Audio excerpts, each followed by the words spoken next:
especially for research. And research paradigm itself, we have to revisit the research paradigm. Number one here, supervision paradigm might be a bit easy, might be very much straightforward. This number two here, you may want to see later the technicality of it. So before that, what is happening now is from UNESCO, the recent one, saying that 1.5 billion students are affected, from pre-primary kindergarten students to tertiary education students. They are affected with this particular COVID-19, and we are in education. What we can offer to our students, that's questionable. Okay. If you can see in the picture, or if you can see the efforts taken by governments and institutions, educational institutions, a lot of emphasis given to school kids first, school going kids, school children, right?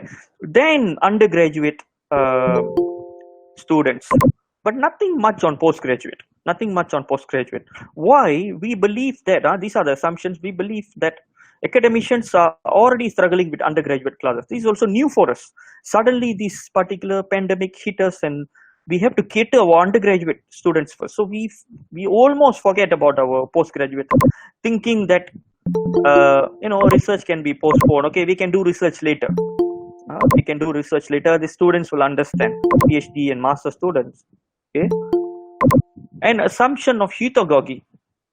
Heterogogy, I will explain to you what is heterogogy.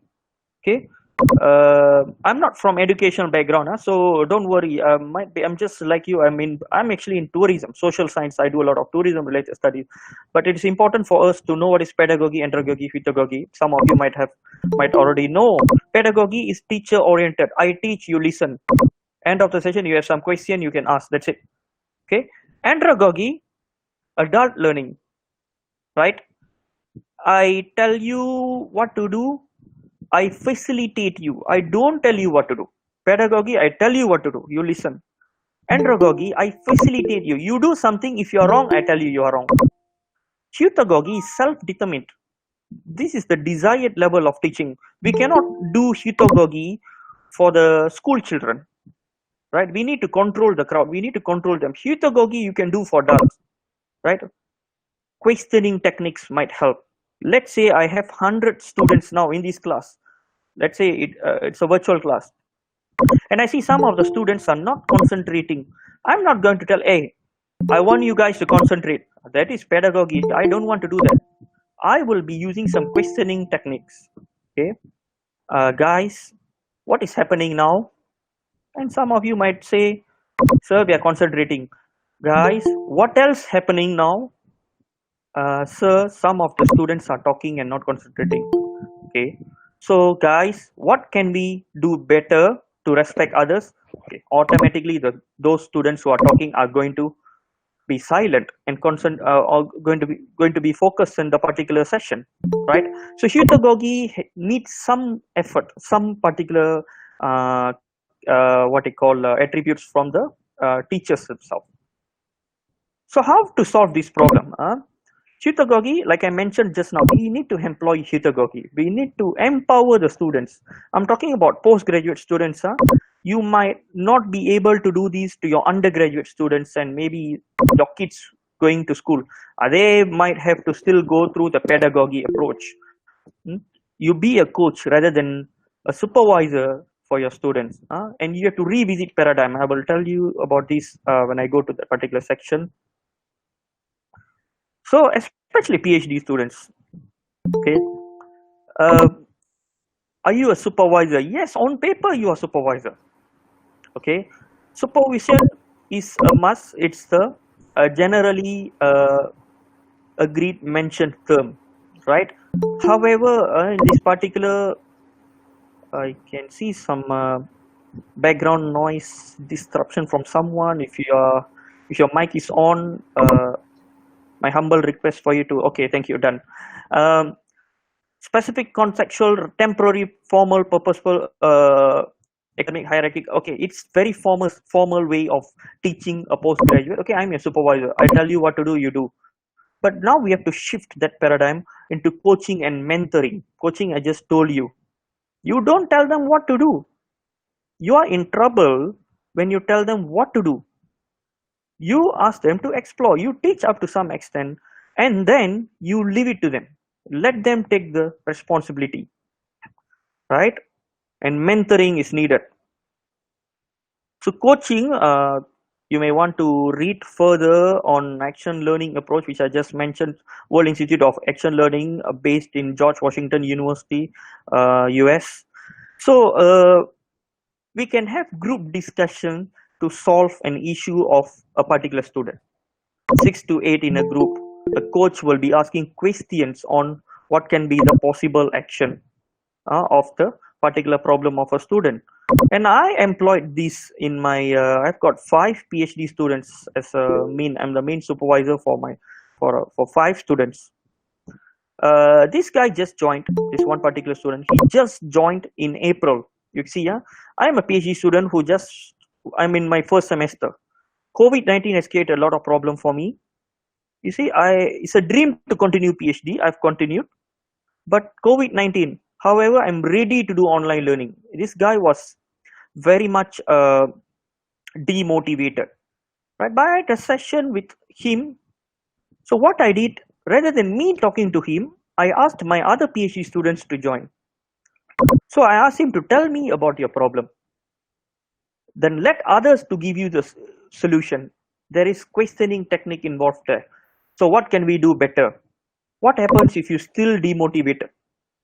Right? Rather than me telling, you know, you have to study hard, you know, that student might be thinking, sir, you are already successful. You got your PhD. You are a professor. No, I don't want to listen to you. You may always say, you know. So I don't want to give him solution. Let the students, let them discuss. I guide, I coach them, right? And he managed to finish his first chapter within 1 month. And this another student. It's a sad story. He's from China. He's my PhD student. He's a very hardworking guy, and he got his family in China, so he had to go back to China, and he had his proposal defense scheduled. Okay, and he was in self quarantine period in China, in Shanghai, for 14 days. He managed to present and pass in flying colors. Somebody is asking something. Okay. So I believe that when we do mentoring and coaching, we can make our students, when we empower them, they can do well, rather than scolding them, telling them you do this because I know this. Okay. And when I say mentoring, this is another student. I don't know, for a strange reason, she wouldn't want to come into Zoom, Google Meet, or anything. She's in China. She said, "Sir, I'm comfortable with WeChat." I was annoyed with her request because I don't have WeChat, but I went to WeChat. I registered just to help her, so I communicated with her, and she managed to finish her 3 chapters just because of the platform that she wanted. If I was a bit more serious, hey, I am your supervisor, you listen to me, I'm your teacher, then she wouldn't have done this. So I go flexible little bit, and I ask her to do. Now I'm already in WeChat. Okay, how can you do your work? Then she performed well. Okay, that was change of the first paradigm. I told you, teaching paradigm. We have to change our delivery paradigm. Now we have to change our, this is COVID-19. We have to change our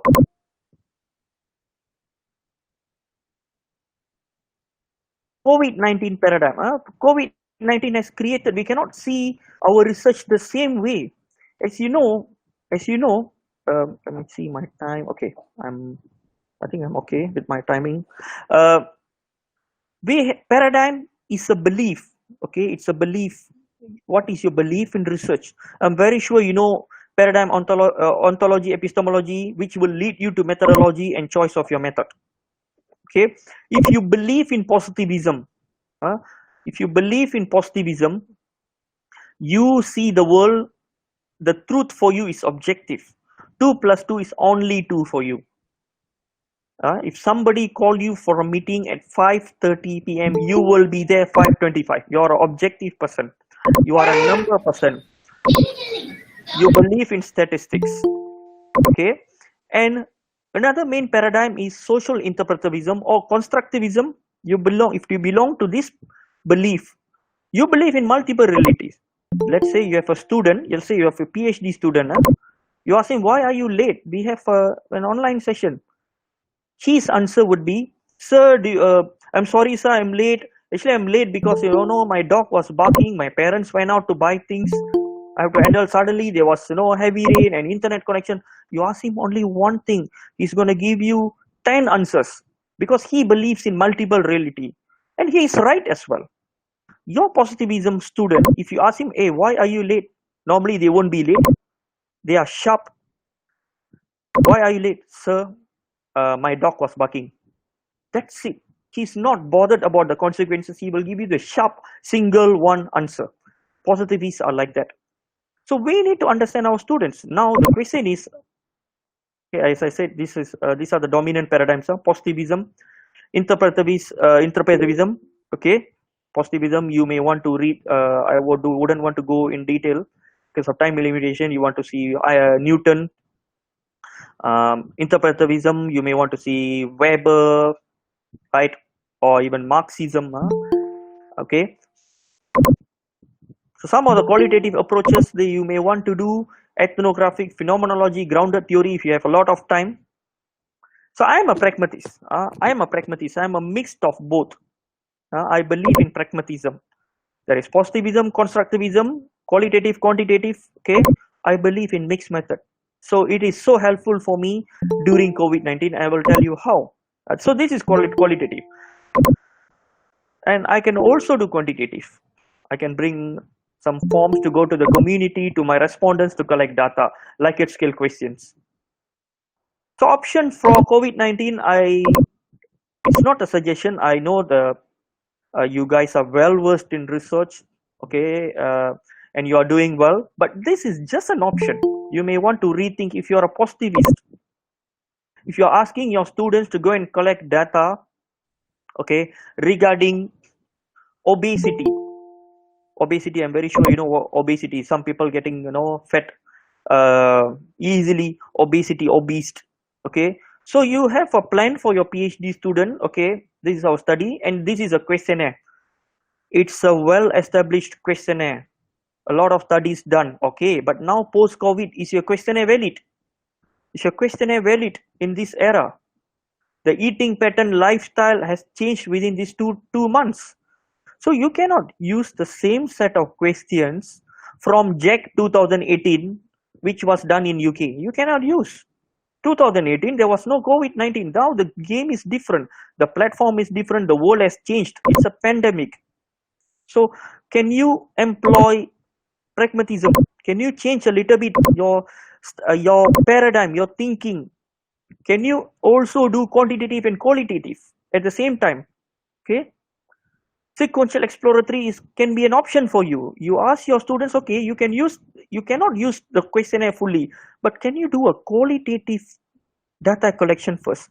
Go and ask the respondents, the key respondents. You may want to ask the consultants of in food habit. You may want to talk to a professor in food habit.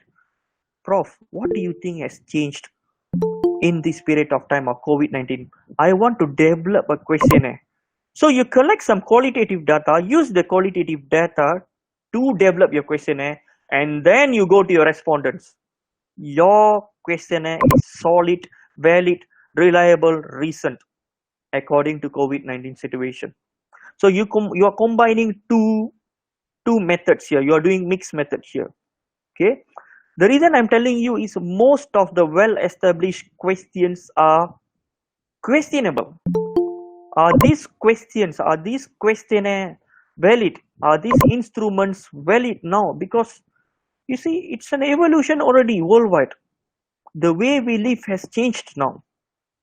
Our social behavior has changed, especially when you do studies related to social behavior. I don't know the participants. If you are in hard science, you may not be you may not want to do this kind of change in paradigm because you don't have any influence from COVID-19. You can continue the way you do your research. But those people, let's say you are in finance, you are doing some research on finance, right? This whole setting has changed. You are in oil and gas, whole thing has changed, right? You are in social science, you are in business platform has changed, right? So you may want to consider two-phase study, sequential, exploratory.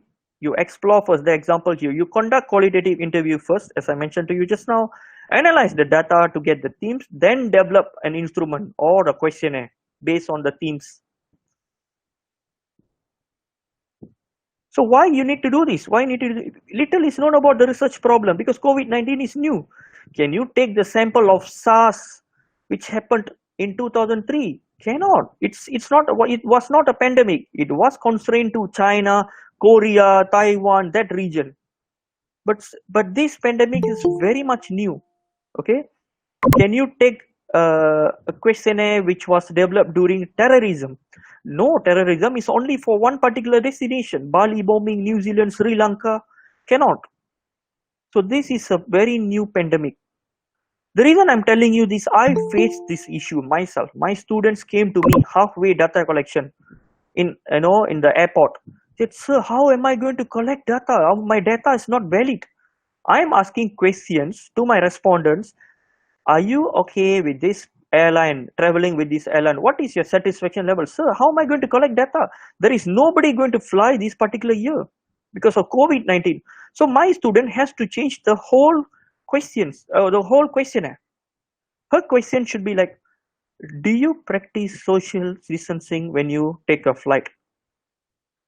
Are you happy with Asia's social distancing practice? I am good. We have to develop this kind of question, and she cannot develop herself. She needs to talk to the authorities. She needs to do qualitative research to develop the questionnaire. Okay, I hope you can understand. Okay, I may want to just share the slides with you later if the organizer can allow to share me or request me to share with the others, because it's too many. I would love to have Q&A. The next one, sequential, explanatory. You may choose to. Okay, I just want to do my existing quantitative study. But COVID-19 is new. Oh, can you do your existing study? You go and collect data with your existing tool that you have, but you ask your student to do a qualitative after that. Example, your student has done a study, collected data, but to verify the data, ask your student to go and interview maybe 8 to 10 respondents, do in-depth interview session, do a focus group study with the particular key respondents. For an example, your student has conducted a study on crime rate in Tamil Nadu on before COVID-19. Before COVID-19, she has done, but how the data can be relevant now with this lockdown? So your student might want to talk to the authorities, the police department, to verify the data. So she can go and interview the chief police officer in Tamil Nadu. Sir, we have collected this data. Respondents mostly say that the crime rate has increased, alcoholism has increased. What is your opinion? So the police might say something. So you triangulate the data later. Okay, which is what I'm going to explain to you next. Triangulation. You can also do quantitative and qualitative together and do triangulation. The reason I'm asking you to marry, combine two different approaches to make the research valid. With COVID-19, as I mentioned, I think I mentioned a few times already, the data is not going to be solid.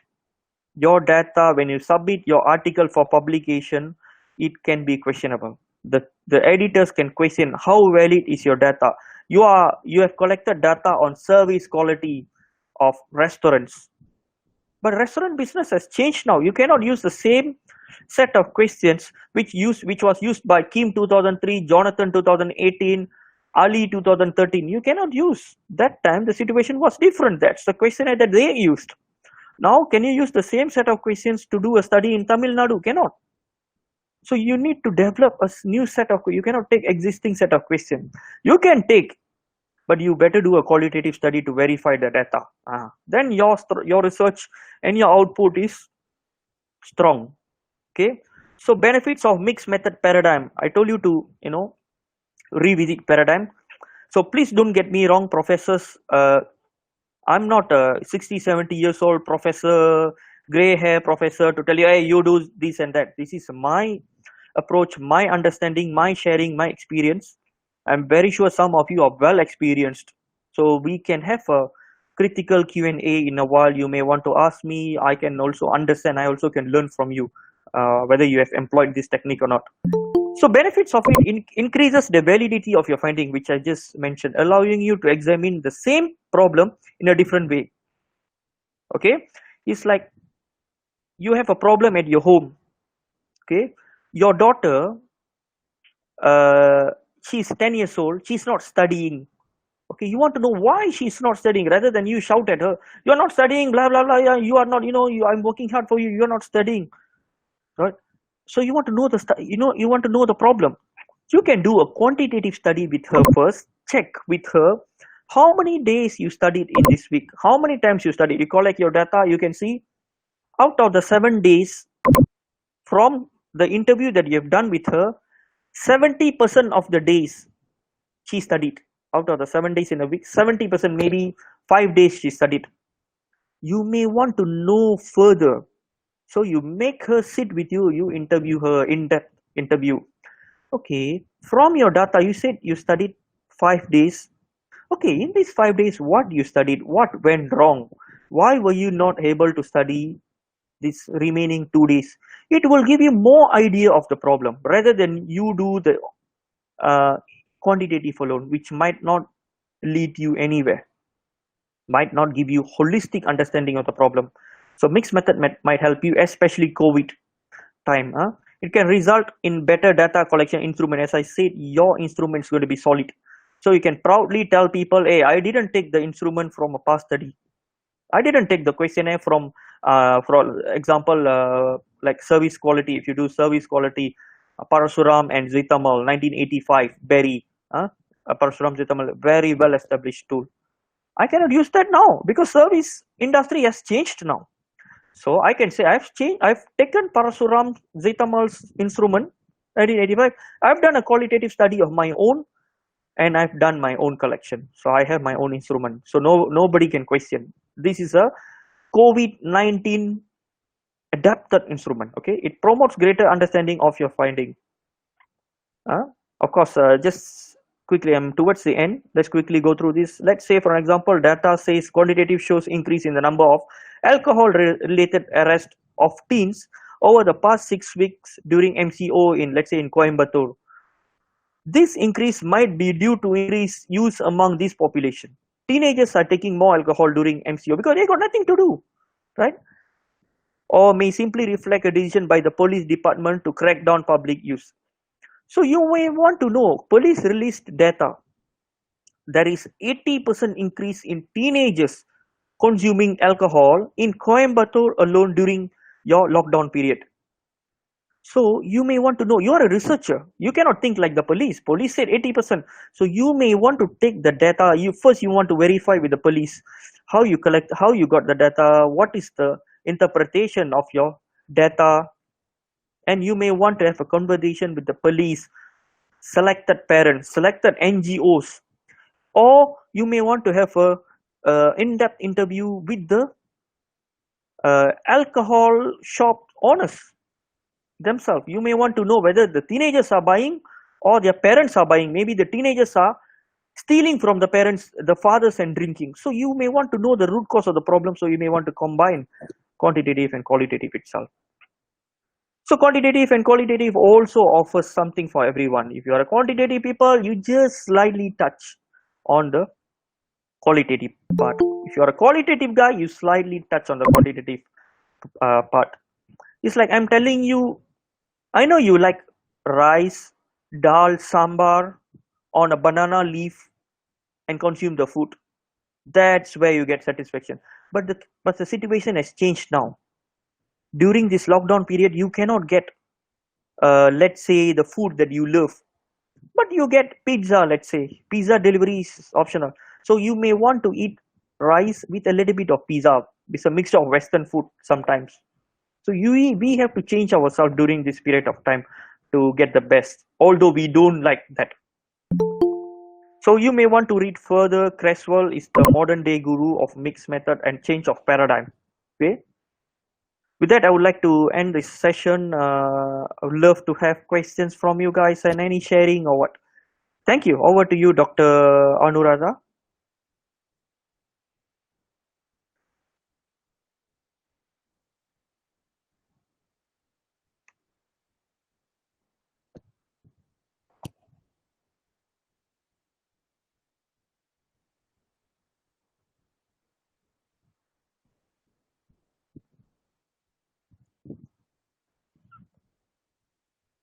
Are you there?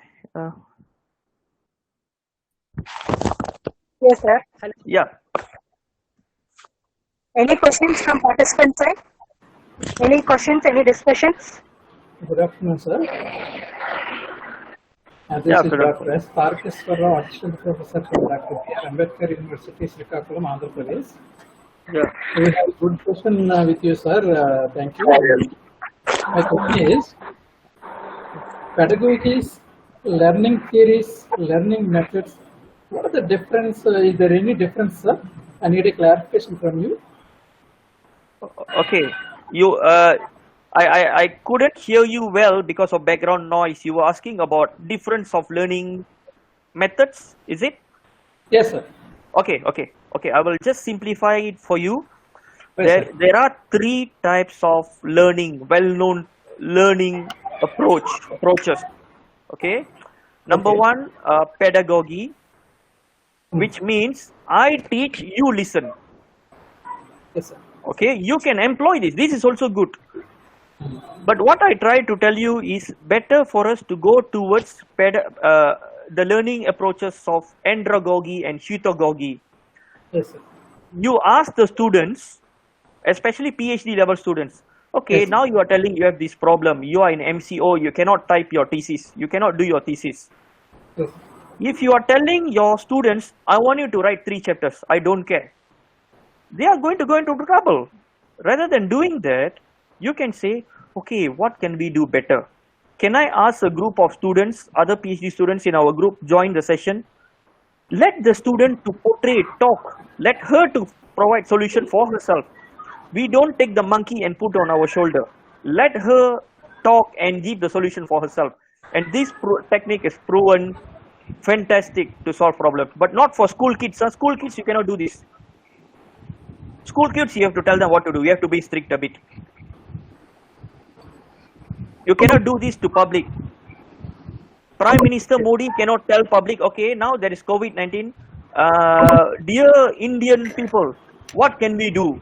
Then people are going to say, Prime Minister, thanks for your suggestion. I just want to go out. I don't want to wear mask. You cannot do this to public. You can do this to your postgraduate students. Yes. Okay? Okay. Thank you. Thank you. Thank you. Any question?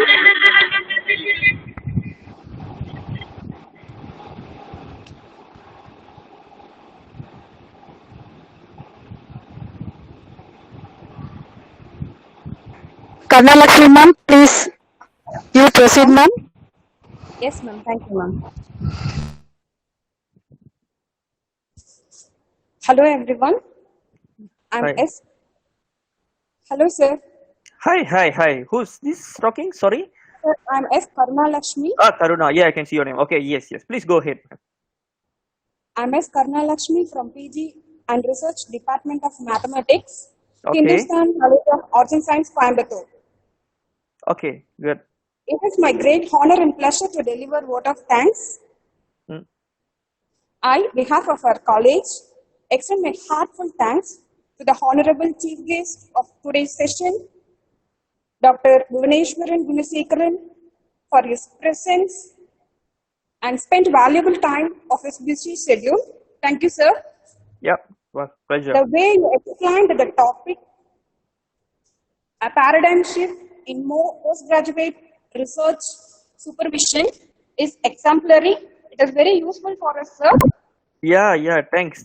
I also wish to express my gratitude to our managing trustee, Srimati Saraswati Kannayan ma'am, Dr. Priya Satish Prabhu ma'am, and our beloved principal, Dr. A. Ponusamy sir, convener Dr. S. Anuradha ma'am, for organizing this international FDP.